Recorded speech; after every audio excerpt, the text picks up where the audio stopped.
Welcome to This Explainer. Today we're diving into a truly fascinating section of John Bunyan's absolute classic, Pilgrim's Progress. Now, if you're familiar with the story up to this point, you know our main characters have faced literal monsters, deadly external enemies, you name it. But today, we're going to look at undeniable proof that the absolute greatest threats on our journeys aren't external monsters at all. No, they're actually our own internal compromises. It's a mind-blowing look at human psychology from the 17th century that, honestly, holds up incredibly well today.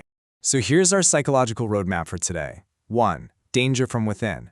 2. Religion for profit. 3. The lure of comfort. 4. Captured by despair. And finally, 5. The key of promise. All right, Section 1. Danger from within. The two drifts. So, after surviving literal physical attacks, like the terrifying monster Apollyon, our protagonist, Christian, is suddenly undone by his own failing judgment. You know the saying, the call is coming from inside the house? Well, our most devastating missteps often come from inside our own heads. Bunyan brilliantly illustrates the two distinct ways we drift off course. Basically, he's showing us that the human mind fails in one of two ways. First, we have a drift driven by cold calculation and personal profit. This is totally intentional. Then, on the flip side, we have something much more mundane, ordinary, relatable weariness. This is an accidental drift born out of just wanting an easier path. We're going to explore both, starting with that intentional corruption. Moving into Section 2, Religion for Profit, the Silver Mine at Lucre. Let's kick things off with calculated self-interest. Enter a character named Bunyan. He's this well-dressed guy from the town of Fair Speech who genuinely believes his faith should just conveniently bend with the weather to advance his own career and social standing. What's really fascinating here is how cleanly these 17th century metaphors map straight onto recognizable modern psychological states. Bunyan and his schoolfellows, who literally have names like Hold the World and Money Love, represent religion practiced entirely for personal advantage. They're just using their beliefs as a stepping stone to get ahead. Then we meet Demas, standing at a silver mine on the hill of Lucre. Demas represents that specific, shiny temptation of treasure discovered mid-journey. He tempts you to just pause and dig a little, rather than explicitly punishing you for turning back. And finally, there's vain confidence. He represents misplaced certainty, walking blindly ahead right into the dark. Unsurprisingly, Bunyan and his friends immediately fall for Demas's trap, head straight into the silver mine, and are literally never seen on the road again.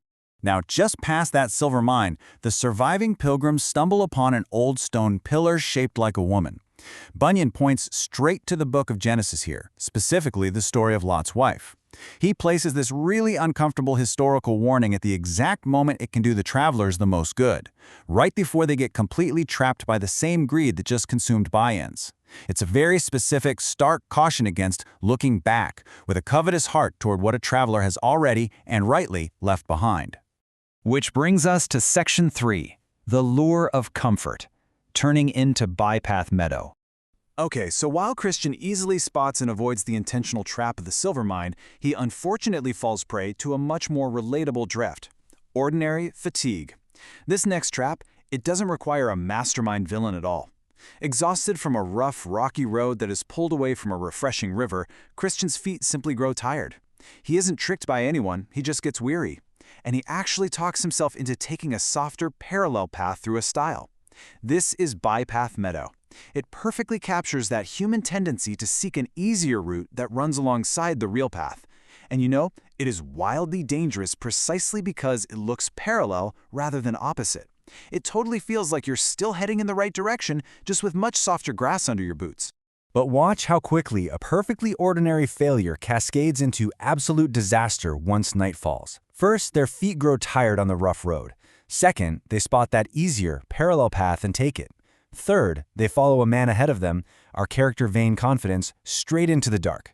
But Vain Confidence falls into a hidden pit and is killed. Now, lost in the pitch black with a rising storm, Christian and Hopeful try to turn back, but the floodwaters are just way too high. They are completely forced to shelter until dawn, totally exhausted, which leads directly to step 4, waking up trapped on a giant's land. And that takes us to Section 4, captured by giant despair. Welcome to Doubting Castle. The consequence of taking that easier path lands Christian and Hopeful right in the clutches of giant despair and his wife, Diffidence. Because they know they were trespassing, the pilgrims offer almost no resistance when the giant finds them at first light. So, the giant drags them here, to Doubting Castle. Now, Bunyan's allegory is incredibly potent here. This isn't just a physical, spooky location. This represents the psychological reality of despair acting as a literal stinking dungeon. Despair is understood here as captivity. It's not just a passing, sad feeling you get on a random Tuesday. It is an actual, grueling imprisonment. They are beaten, starved, and repeatedly urged by the giant to just end their own lives rather than continue suffering. And Christian actually considers it. The slow, grinding consequences of taking that easy path have literally led to the absolute lowest point in his entire journey.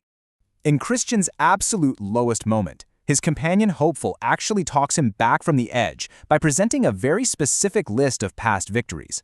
Hopeful reminds him of defeating the monster Apollyon, surviving the terrifying Valley of the Shadow, and enduring the deadly cage at Vanity Fair. What Hopeful is doing here is insisting that the God who brought him through all this incredible, life-threatening danger hasn't suddenly run out of ways to deliver him now. It's such a powerful reminder. When we find ourselves imprisoned by despair, actively reviewing our own track record of survival is often our very first lifeline. And finally, Section 5, the key of promise, the way out. After days of agonizing imprisonment, beatings, and literal starvation, we reach a profound, almost intentionally anticlimactic resolution to this horrible situation. Right in the middle of a night of prayer, Christian suddenly remembers something, the key of promise. It's a key in his own bosom that was there the whole time, and it's capable of opening every single lock in Doubting Castle. Think about that for a second. There is no massive battle scene to escape the giant, there is no epic external rescue party. The imprisonment wasn't caused by the absence of a way out, but simply by forgetting he already held the exact promise required to escape. The key was just buried under the heavy, suffocating weight of his own despair, until he finally thought to reach into his pocket and use it. So, as we wrap up this explainer, I want to leave you with a final, provocative thought based on Bunyan's incredible insights. Which drift are you most vulnerable to today? Are you quietly rationalizing a shortcut down a parallel path just because you're tired? And if you currently feel trapped in a dungeon of your own making, what promises have you completely forgotten are sitting right there in your own pockets? Thank you so much for exploring these deeper paths of the mind with me today. Keep seeking the truth and keep moving forward.